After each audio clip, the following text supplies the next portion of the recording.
Good afternoon friends and welcome to EduSat Live Lectures. Dear friends, today's topic for discussion is Discourse on Democracy and Development in India. To discuss this topic with us, we have our subject expert Dr. S.K. Jha. Dr. S.K. Jha is Associate Professor in Department of Political Science in Aryabhat College, University of Delhi. Without further ado, I would like to welcome Sir to our studios and request him to begin the lecture. Welcome, Sir. Thank you, Madam Amrita Paul. Today's lecture we are going to have on the discourse on democracy and development in India. Both issues are equally important for understanding the entire trajectory of development of Indian polity and Indian democracy in last 6 decades and so. In fact, when we talk of democracy and development in the same breath, what basically we mean that how they complement each other and how one can be a hindrance for the other as well. Now, there is a lot of debate on this. We will also touch upon these issues before coming to India and the Indian experience. For example, traditionally it has been argued or normally it is believed that democracy at times impedes development, and those societies which have witnessed economic growth, those societies which have witnessed economic development, in fact they went for democracy and democratic politics much later after accomplishing their goal of economic prosperity and economic growth. For example, even in contemporary times, this is often referred as that East Asian miracles, or Asian tigers as they were referred at one point of time, South Korea, Taiwan, Singapore and many other countries, when they attained a certain amount of economic growth and prosperity, it is argued that it could happen simply because they did not have a democratic system in place, and most of them were reeling under authoritarian regime, and therefore authoritarianism promoted the entire economic growth and development. Even China, which is considered to be perhaps one of the fastest growing economies, of course now the new data suggests that perhaps India might overtake China in coming years, but still it is considered to be powerhouse of growth and prosperity.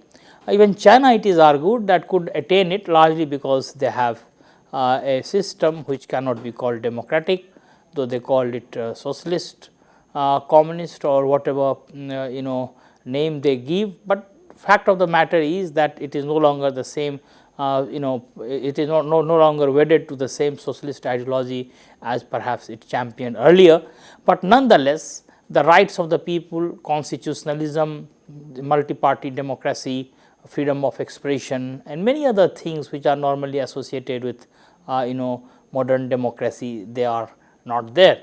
And therefore, it is argued that one of the reasons that China has accomplished this task largely because they have a system which is not democratic, it is to great extent authoritarian in nature.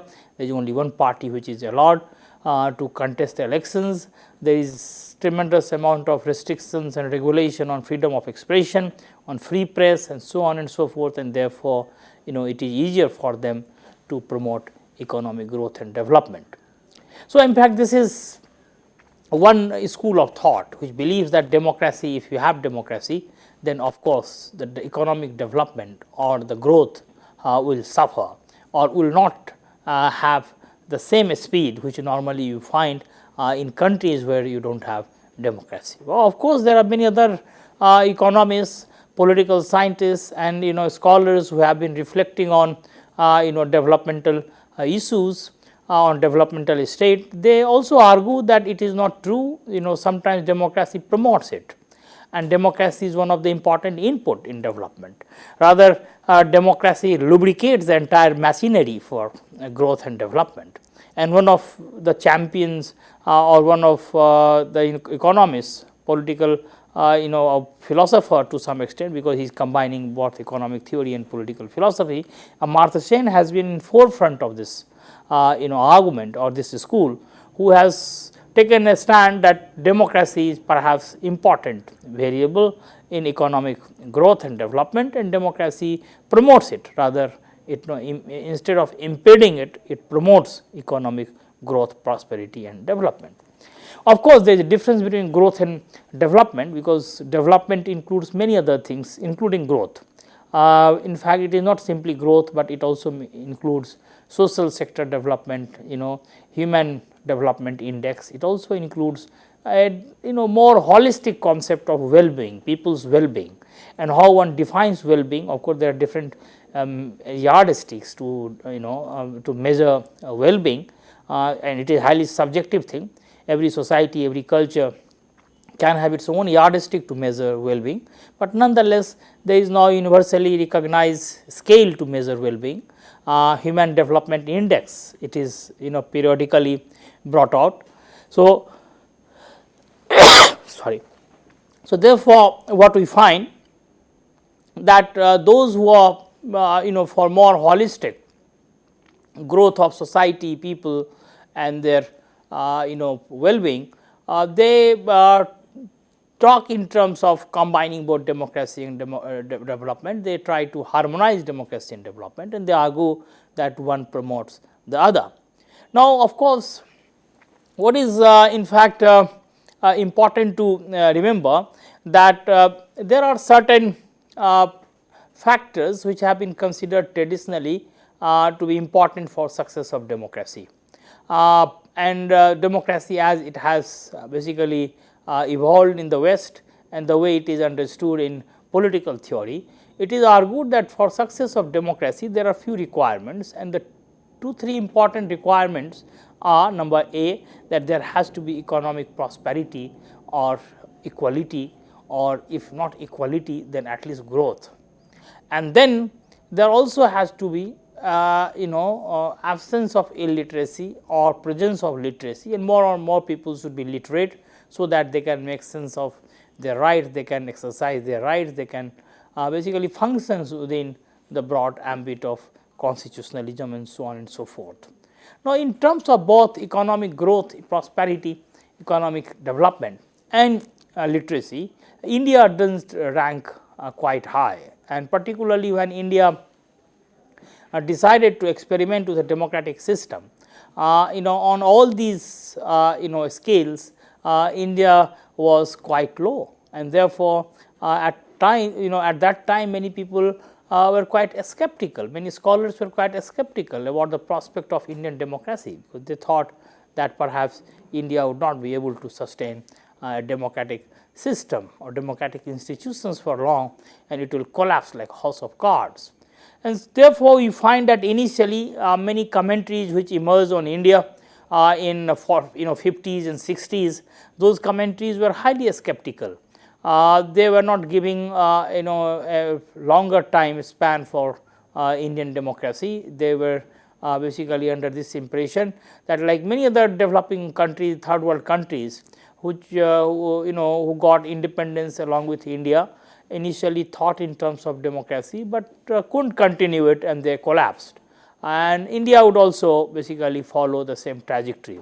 Even India's neighborhood, Pakistan, perhaps started its journey around the same time as India, but couldn't survive as a democracy for long. Or even if democracy has come, it has come off and on in between, but you have had military takeover, suspension of democratic rights and other things. So, therefore, the scholars believe that India might fall in the same trap or will follow the same trajectory, and therefore, they were quite skeptical.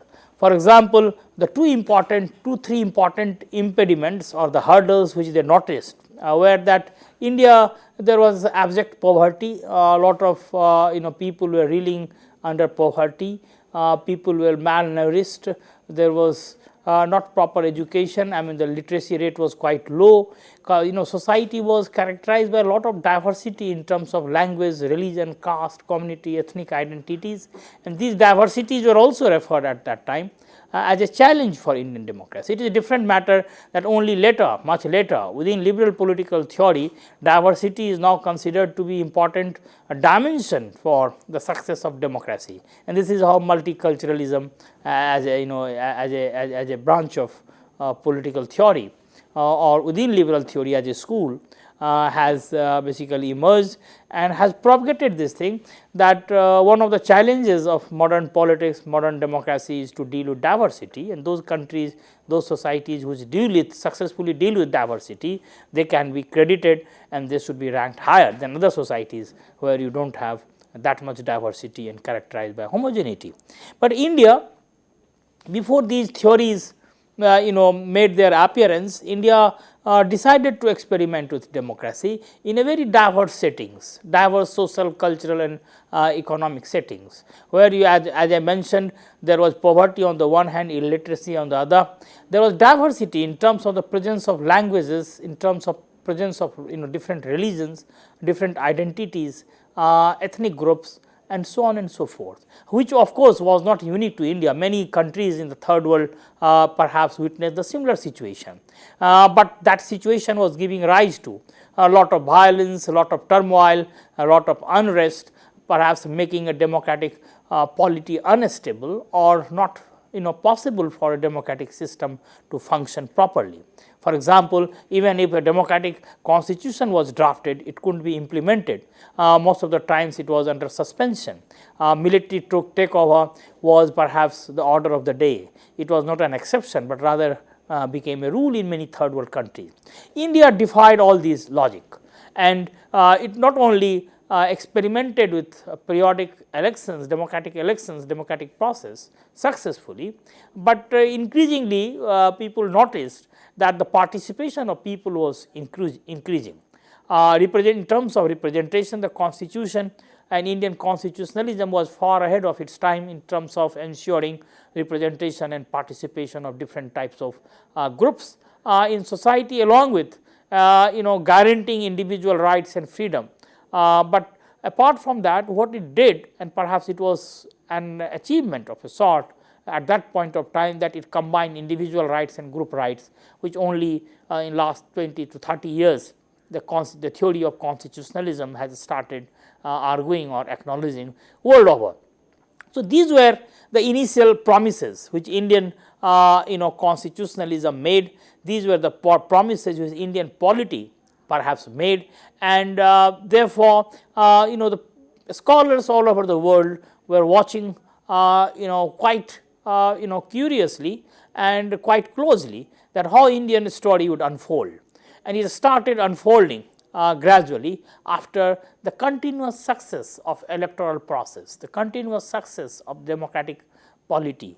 Of course, in spite of having lot of these difficulties or these hindrances or the obstacles or the hurdles which I have just now underlined: illiteracy, poverty, underdevelopment, lack of growth, resources, and so on and so forth. But in spite of that, India started its journey on a very optimistic note.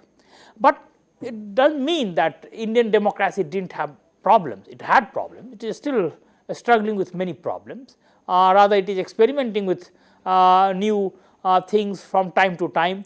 For example, the institutions, the Western institutions in a non-Western settings, the way they have started functioning with some distortions, but many people feel that these are not distortions, but these are perhaps the kind of adaptation which these institutions are making to a different cultural social milieu, that is the third world societies, which is not homogeneous like the Western societies.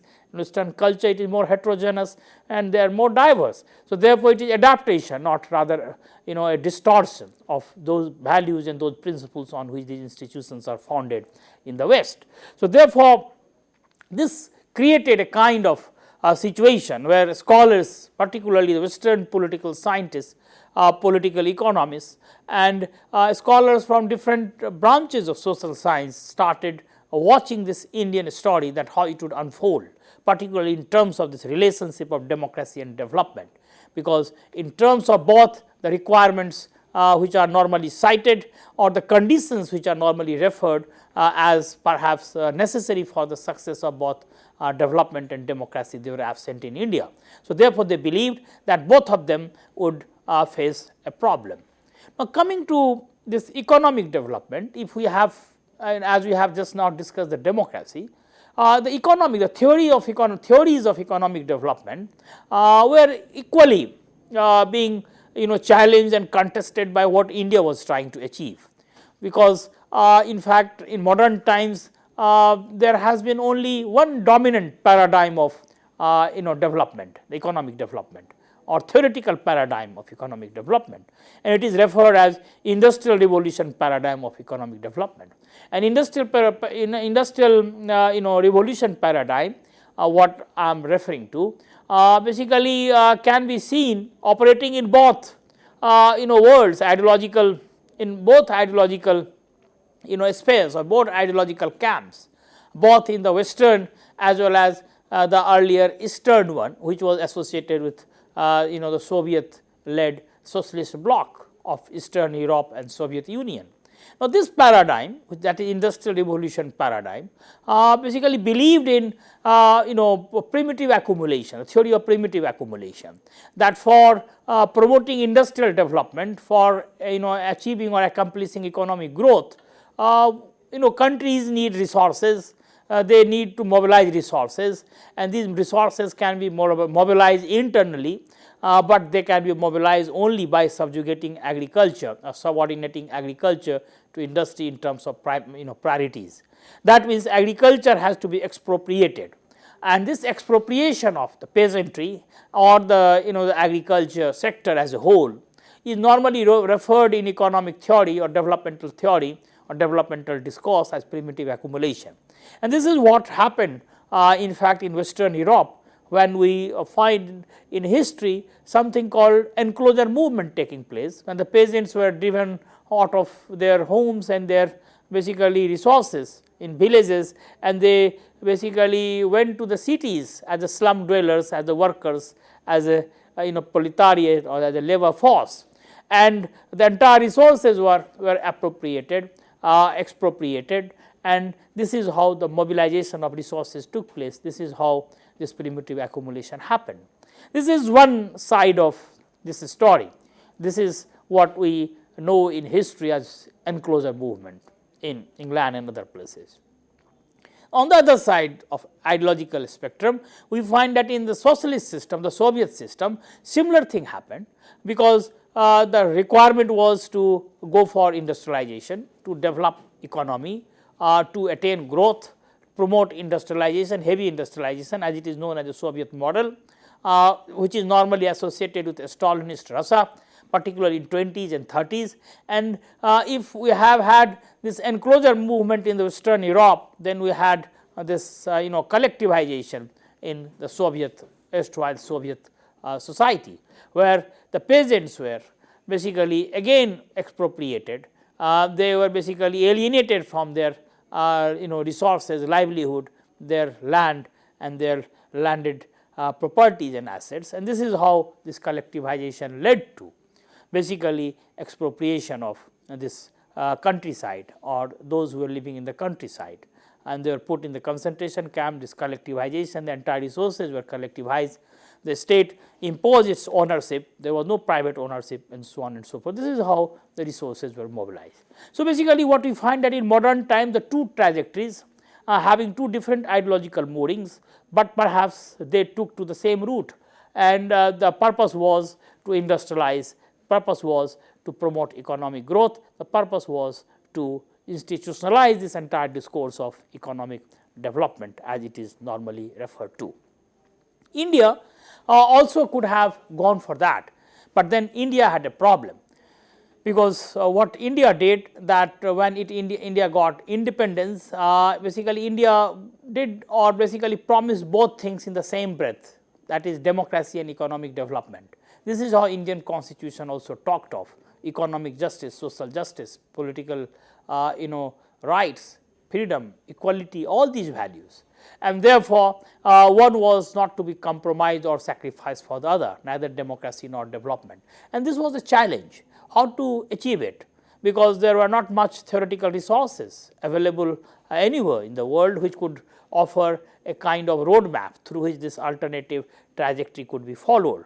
And therefore, here the credit must go to the first generation of political leadership, the first generation of policy makers, the first generation of our thinkers or our bureaucracy, who basically took this challenge and tried to experiment with something new. And it is here the role of India's first Prime Minister Nehru also comes out sharply, because it was under his leadership that India tried to experiment with a new route or new road to this democracy and development. And this is how this Indian story unfolded, and this is how this became a kind of puzzle for Western scholars and commentators, that how India was trying to basically achieve these twin goals of economic development and democracy, in spite of having all adverse situation prevailing back home. So, this was basically, this is important to remember when we discuss this discourse of democracy and development in India. Of course, this was not very easy. It was not easy to arrive at a consensus on these two issues, democracy and development, and that is a very healthy trend. In any society, it is not easy to arrive at any consensus, because in a democracy, when you have a freedom of thought and freedom of expression, then you will have to encounter different viewpoints, you will have to encounter different opinions, and this happened in India. Initially, when we come to this Indian discourse, then we come across a very interesting and very creative and fruitful debate which materialize here, and this is normally associated with the Nehru-Patel debate, Prime Minister and Home Minister of the first Indian cabinet after independence, because Patel had a different vision about development, and Nehru of course had a different vision, but finally it is Nehru's vision which prevailed, because Patel did not live long.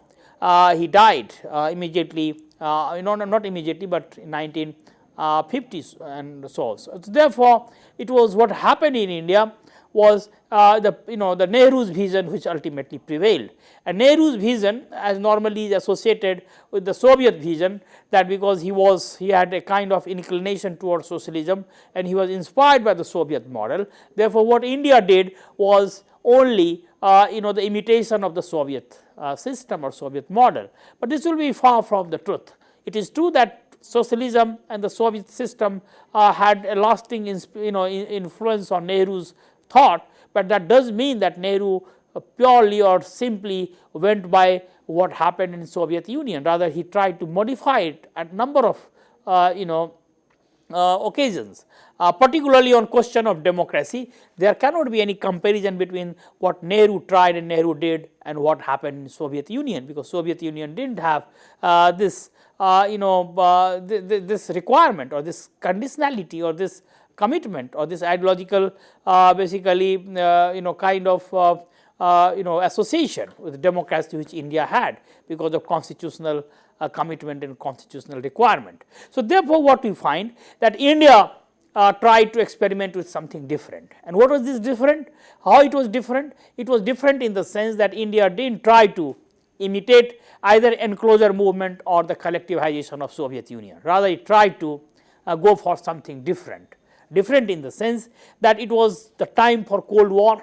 It was the situation in which after the Second World War, the entire world was divided into two ideological camps. The clouds of the Third World War were on the horizon, and therefore, India was facing many threats. And one of the threat was that many countries, newly independent countries like India, might lose their freedom, because the entire world was witnessing a kind of polarization of forces, political forces, the camp politics. The Cold War led to the division of entire world into two camps, the Western and the non-Western camp. And India, and rightly perhaps thought that if it it would join any of these camps, then the autonomy, the kind of freedom it wanted in decision making in terms of formulating policies and other things, it might lose, and therefore wanted a separate, independent and autonomous position in terms of decision making and in terms of its stature and its position and place in the world affairs. So, accordingly, India also decided to go for a third path in global politics, and this is what we normally refer as non-alignment. And even in terms of this economic strategies or the strategy for development, India wanted to create a third way. So, this one can say that what India did politically in international affairs through non-alignment was to some extent very close to what India tried to do domestically in a sphere of economy and in polity. So, therefore, this new, the third route which India was exploring, that exploration was something new and challenging, because it was not going to be without its problems, it was not going to be totally free from hurdles, but nonetheless negotiating those hurdles, challenges was something which India was ready to go for, and India went for this. And this is what we normally know in international sphere, international politics, as India's policy of non-alignment, and internally we normally call mixed economy or a developmental state in India, which wanted, of course, economic justice, which wanted social justice for its people, wanted equality and guaranteed political freedom, but at the same time it also wanted to achieve economic growth, prosperity and economic development. So, basically all round development was the vision. Now, how to go about it? This was a real challenge. When India was drafting this constitution, there were a lot of debates much before this, what I referred as Nehru Patel debate later. In Constituent Assembly, there were different visions about future of India. The idea of India was celebrated, but nonetheless there were different ways in which it was envisioned. The one important debate was Gandhian ideas versus those who believed that India could also imitate Western institutions, of course, democracy, the way the liberal democracy functions, and India can basically make some modifications, but nonetheless this institutional design of the Western liberal democracy could also be replicated in India. On the other hand, there are many people, many leaders, many members of the Constituent Assembly who are wedded to the Gandhian philosophy, and they thought that no, if we have got freedom on our own terms, then we can do justice to it only by simply implementing Gandhian vision for Indian democracy and Indian development. And the Gandhian vision for economic development and democracy is quite well known, which basically runs counter to what normally we associate with liberal democracy and the capitalist development, or the development as it is normally referred as industrial revolution paradigm of development, because Gandhi was highly critical of modernity, and modernity is nothing but the overarching framework under which this industrial revolution paradigm of development materializes. So, therefore, this was within the Constituent Assembly. Even after the drafting of the constitution and implementation of it, as we have discussed, even in terms of policy formulation, we have had a very interesting and creative debate, and therefore, normally we remember Patel and Nehru, the two basically pillars of this entire discourse, because Patel had a different vision, as I mentioned. He did not want a state to take upon itself so much responsibility, which perhaps Nehru wanted to give, because he believed that only a state as an institution standing head and shoulder above the various conflicting interests in society could deliver.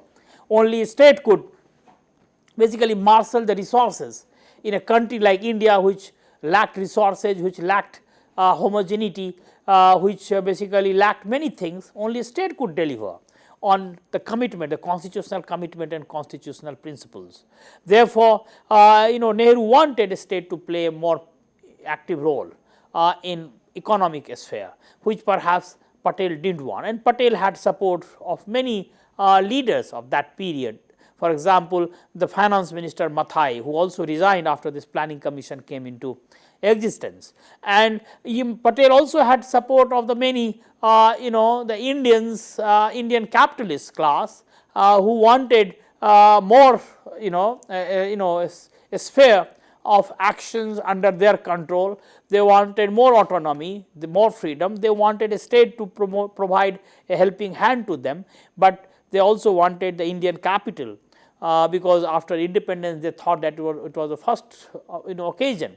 It was the only occasion when the Indian capital was breathing some relief or had got some autonomy or freedom from the this metropolitan capital or the global capital. So, the Indian capital, who stood for Indian nation and nationalism, national autonomy, or the autonomy of or the freedom of the Indian nation state, wanted the state to provide it a helping hand.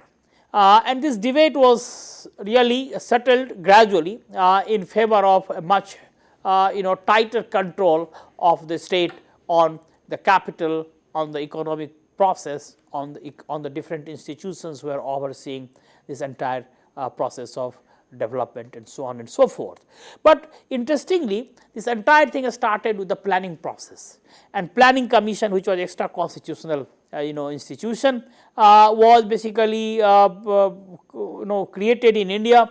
And here one can see definitely the imprint of the Soviet model on Nehru's thought, because Nehru believed that in a country like India, we could achieve our objective of economic growth and prosperity only in a very regulated and a planned process, and therefore the planning was important.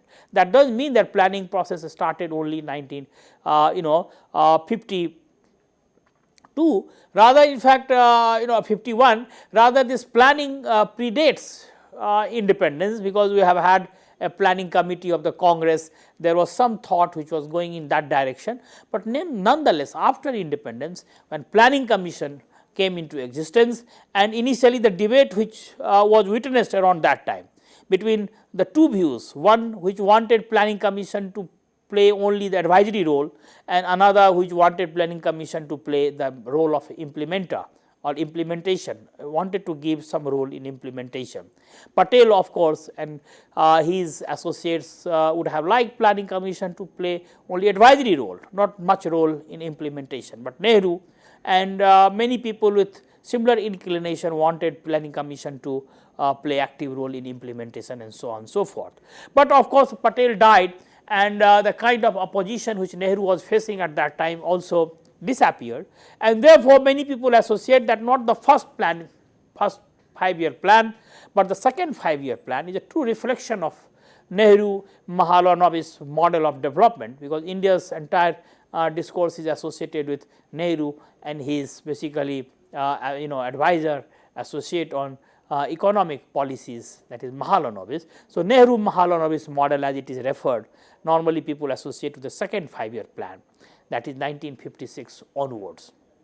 The first 5-year plan, many people feel, was compromise between the very different conflicting views, particularly the two dominant conflicting views, one which wanted planning commission to play less important role, another which wanted it to play more important role, the view which wanted to promote and support agriculture, the one which wanted heavy capital intensive industrialization, which happened here after second 5-year plan, which was Nehru Mahalanobis model.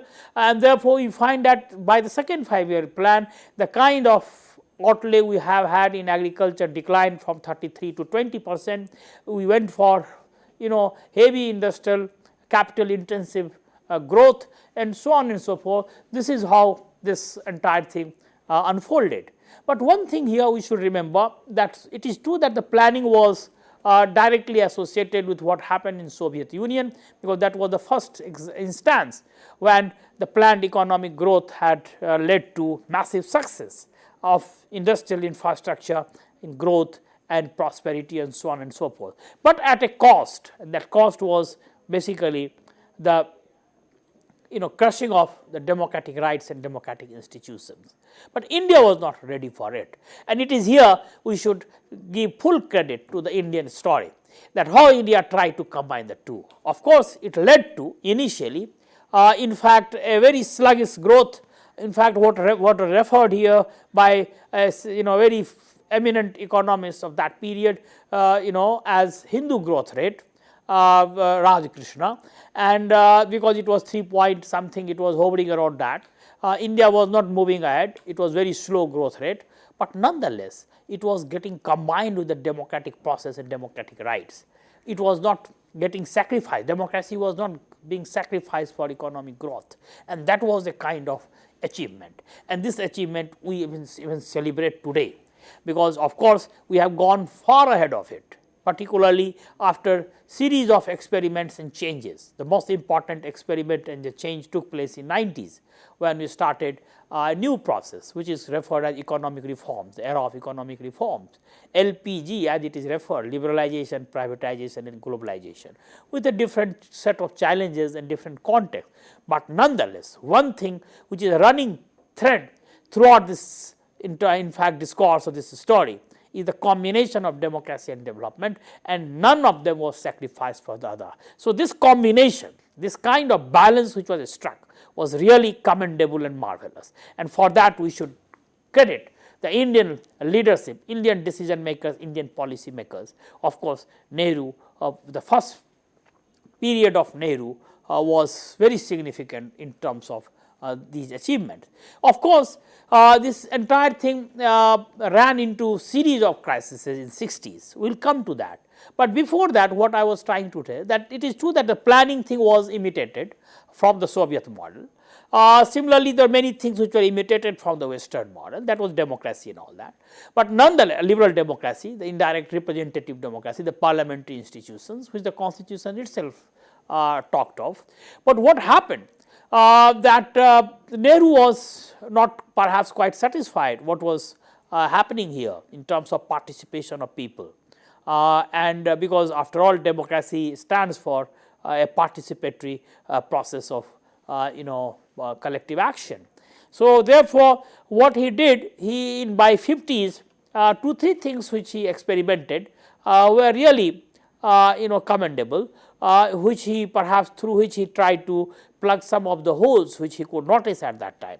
And one was this Panchayati Raj institution, the community development program, the Panchayati Raj institutions and the cooperative movement. Of course, the Panchayati Raj institution, the first phase, not the second phase which emerged in 90s after the constitutional amendment 73rd and 74th, but the first phase emerged as a result of a review committee which was basically instituted on this community development program, headed by Balwant Rai Mehta committee, and Balwant Rai Mehta committee Balwant Rai Mehta committee recommended that there should be a local bodies institutions, the Panchayati Raj institutions, through which people's participation in developmental process could be basically further increased. Of course, the community development program was also meant to bring development within the purview of the communities, or the communities' participation in the development process at the local level, at the bottom of the hierarchy, at the villages, as a small scale, at the lower level of the entire political system. But when this committee was created to review the functioning and the operation of this community development program, then it came out with this what we normally known as Balwant Rai Mehta committee, and these Panchayati Raj institutions were recommended, and they were also basically initiated initially. So, that was one. Then of course, the community development program was important, which preceded Panchayati Raj thing, and then the third was the cooperative movement. The cooperative movement, because how to augment production and productivity in the countryside, in agriculture, because people required resources, and the peasants they did not have resources. So, how a state could chip in, and how the communities or the people could pull resources among themselves, and it was basically result of this thought that cooperative movement was envisioned. Of course, it did not succeed largely on account of 2-3 important factors: the diversity in terms of crops, and then basically the inequalities which prevailed in the countryside because of this kind of the land holdings and the structure which prevailed, the institutional changes, that is the land reforms and other things which were also initiated in 50s did not succeed because of many reasons, because of the political clot which the landed class had, and then the legal hassles, the legal problems which these measures faced because of property being the fundamental right in the constitution, that led to lot of litigation. So, institutional change in agriculture it did not succeed, and therefore, that also started hampering this entire cooperative movement. So, what happened? It started supporting only those who had resources, those who were affluent, well off sections of the countryside, the villages, but the others did not gain much out of this cooperative movement. But this idea to induct people in this developmental process, to make participation of people as one of the priorities of the developmental goals was definitely commendable. It is here one can see that though the planning process was imitated from Soviet Union, Soviet model, but nonetheless attempts were made to basically combine with the democratic vision and democratic goal by initiating these measures. So, this was the initial design, this was the initial idea. By 60s, of course, this entire experiment started showing its limitation. Number of factors contributed to it. In fact, the saving rate failed because it was never very high, but whatever this institutional change in agriculture also did not succeed. Cooperative movement showed its limitations, community development program did not click. So, ultimately you find that in 60s the number of indicators on basis of which one can conclude that this entire experiment of 50s basically failed.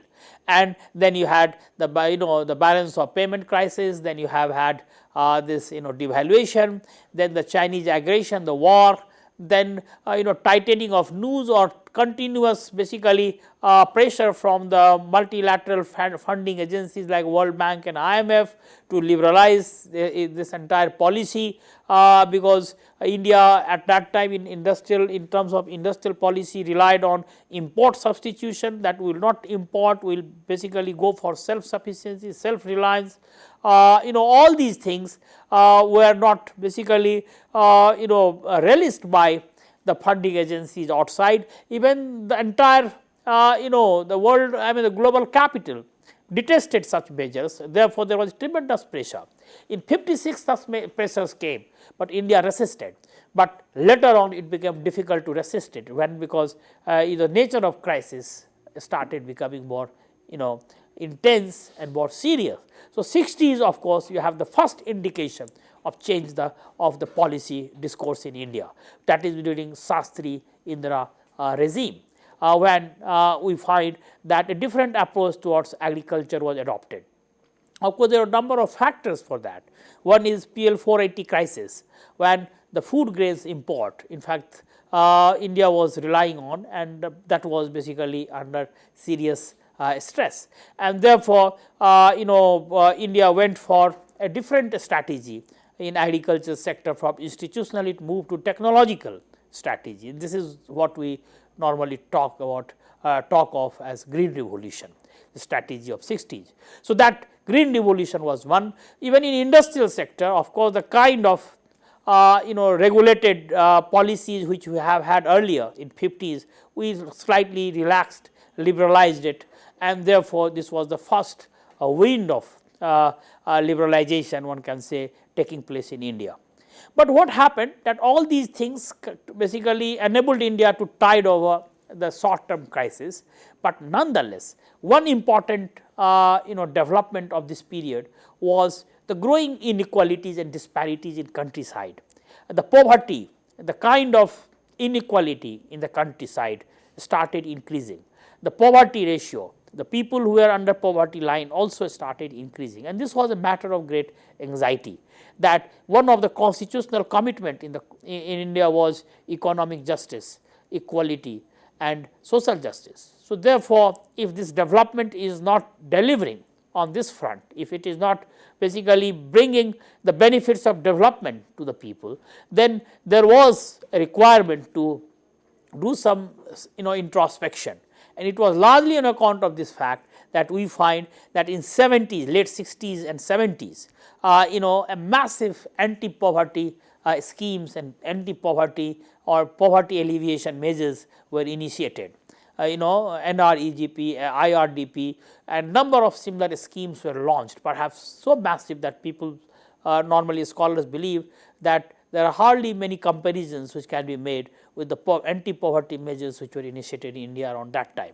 Because around that time that we find that a lot of social turmoil and a lot of social unrest also started showing its head. It was around this time that the Congress which came to power in 1947 after 1952 after the first general election. In fact, in the mid 60s, it started losing political ground when it lost power in several states. So, this was the first indication about the people's disenchantment, dissatisfaction with the policies which were associated with the Congress since the first general election of 1952.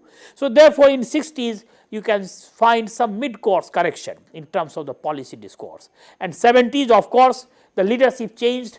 In fact, from Nehru, Shastri we moved to Indira, and therefore, in terms of international policies, as I was mentioning, that non-alignment also we could see some changes. The kind of tilt which we normally happened toward the Soviet led bloc in the Cold War politics, that was not perhaps during the Nehru's time, but in Indira's time we find that there was some tilt. Of course, we have had Awadi session of the famous Awadi session of Congress of 1955, when you have had this slogan of Congress, not slogan but rather a resolution of the socialist pattern of society. But by 70s with the slogan like Garibi Hatao and many other things, maybe the populist, maybe for electoral gains, but nonetheless one could see a clear cut change in the policy orientation and discourse under the new leadership. And therefore, now what happened that initially in the 50s state was portrayed as standing at the commanding height of the economy, when of course it was a mixed economy. The entire economy was divided into 6 sectors. Some sectors were reserved for the state, some were open for both private and the public, and there were sectors which are exclusively meant for the private initiatives and the private capital. But later on, the state's control on the economy started increasing in 70s. So, therefore, you have had number of policy formulations, MRTP, FERA, and similar measures were taken, where the state regulation or state control on the capital was further increased, and it is here that we find that Indian discourse completely started taking a new turn. Of course, so far the democracy is concerned, democracy was showing continuous sign of success. After periodic elections, participation of people was increasing. In terms of representation also, one could see the changing composition of different legislatures. In terms of empowerment also, various sections of the society were getting empowered, but at the same time democracy was also facing many challenges, and one of the challenge was of course this poverty and illiteracy. Now, illiteracy of course was sought to be tackled through number of measures on education, but the poverty had to be taken head on, because this was causing the biggest threat to the prospect of democracy in India, and therefore this anti-poverty measures could be seen of 70s, late 60s and 70s as the culmination of this process. Of course, the major turning point was 75, when for the first time after inception of Indian democratic process, the entire constitution was basically suspended, when emergency was declared, and of course it was also lifted in 77. But this period between June 75 to March 70 or January 70 or February 77, this period is remembered as a kind of blot on Indian democracy, where the constitution was suspended, fundamental rights were suspended, many political leaders were put in the prison, the entire political process came to a standstill. Of course, in terms of economic prosperity, a lot of people feel that Indian economy was not doing that bad, and at times those who are votaries of this line of thinking that democracy impedes development, they cite this example that during emergency India also attained more growth, and India basically rapidly moved in direction of a better economic scenario. But nonetheless, one of the India's achievement which we have discussed so far, that is combining democracy and development, that suffered a big blow. But 77 it was lifted by Mrs. Gandhi herself. She lost the election, a new government came into power, and again this new government had a more inclination towards a liberalized economy, and therefore this liberalization one can see that started to some extent around 77 or years preceding 77, because the initial phase of Mrs. Gandhi, that is 70s, when she gave a more political orientation to this entire discourse by giving slogans like Garibi Hatao, nationalization of banks, ending of privy purses, and basically formulating policies like MRTP, FERA and similar other regulatory measures. But nonetheless, in terms of overall orientation, one can sense some amount of liberalization in terms of import and export and other things. But post 77, we have had a different discourse taking shape here. In 80, again coming back to power Mrs. Gandhi, and 85 her son Rajiv. In fact, that period is remembered as the period when India perhaps opened up a little more than what it had earlier. But the biggest change or transformation takes place in 91, that is associated with Narasimha Rao as the Prime Minister, what is normally referred as the policy of LPG, liberalization, privatization and globalization, what is normally referred as economic reforms or politics of economic reforms. Now, this was of course a crisis driven reforms, because the reforms, when we talk of economic reforms, we have basically two examples. One is strategy based reform, another is crisis driven reform. 91 onwards, what happened here was a crisis driven reforms. The balance of payment crisis, the devaluation took place, Indian reserves completely got depleted, it was not enough even to cover the 15 days demand. And it was under this situation that a coalition government came to power, and it had to take a hard decision, and that decision was taken by the then finance minister Manmohan Singh, who later became the prime minister also. And therefore, Indian economy basically moved from old discourse to the new one. And the new discourse, which is also referred in economic theory and developmental discourse as neoliberal discourse, neoliberalism, because we have a classical liberalism of Adam Smith and other great thinkers, and this neoliberal policies which also relies on market, on hidden hands of the market, on private incentives and initiatives, and rolling back of the state. Now, this thing where the state was playing such an important role in India earlier under this planned economic development, where the state was at the commanding height of the economy, now that was now being questioned, and it was believed that Indian economy had entered into this crisis largely on account of this enormous space and the role which was given to the state, which it was not capable to shoulder, and therefore a new discourse was required. And this new discourse was nothing but this neoliberal discourse, which was basically prevalent or popular all over the world after the collapse of Soviet Union and the end of Cold War, because Soviet Union was only offering a challenge to this Western model, saying that there could be something different and from what they were championing. But the collapse of Soviet Union, largely on account of economic crisis, also established this fact that this alternative was not a viable alternative, and therefore Indian discourse, which was also considered to be closer to this discourse, was interrogated and questioned. So, therefore, a new beginning was made, and this new beginning was in terms of the economic reforms in terms of overall approach and the presence of state in the economy, in terms of the general approach towards global trade, openness, in terms of public private relationship, in terms of number of things, monetary and fiscal policies, managing deficits and other things. So, I mean, the new thinking, new churning started in 91, and that was considered the economic reforms of 90s. Now, the democracy on the one hand, we find that have had a continuous success in terms of conducting periodic elections, with lot of distortions and malpractices in terms of election related electoral malpractices and violence and so on and so forth. Till the time the election commission, one institution, constitutional body, became more proactive, perhaps armed itself with enormous amount of power by using the provision of the constitution itself, and became more proactive and made election process more error free, in terms of controlling violence, malpractices and so on and so forth, but the participation of people also started increasing, particularly the participation of women, Dalits, other backward classes, minorities, various ethnic groups. So, therefore, their participation increased, even their representation increased.